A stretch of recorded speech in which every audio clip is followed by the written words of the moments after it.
We will talk in detail about how to construct a search on Westlaw in a later class, but before you get there, understanding the breadth of content that you are searching can be really helpful. For instance, that big search box at the top of the homepage does have its purpose.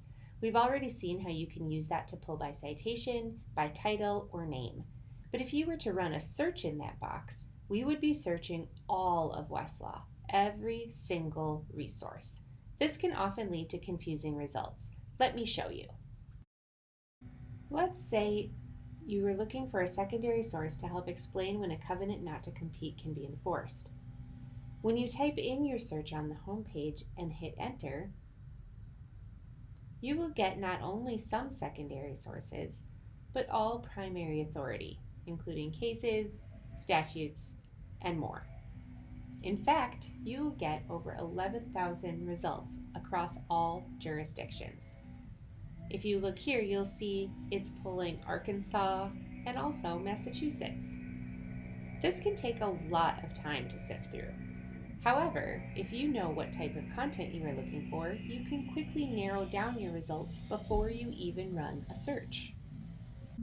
For instance, let's assume that I'm going to be running my search in Minnesota.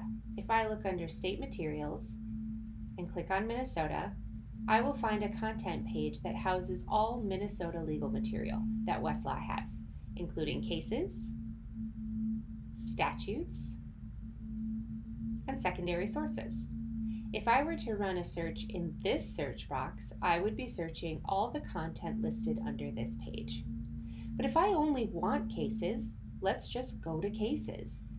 If I would like a Supreme Court case from Minnesota on our topic, and I click into it, now I'm only searching Minnesota Supreme Court cases. This narrows my results immediately, much faster.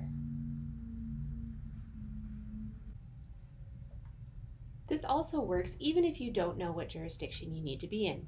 For example, what if all we want is an explanation of what a covenant not to compete is, and we know that covenants not to compete is an employment law issue?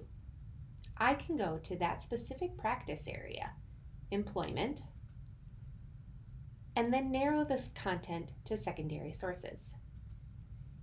Now when I run a search, I'm only searching employment law specific secondary sources. The smaller the bucket of content you need to search through, the more relevant your results will be. Let's give it a shot.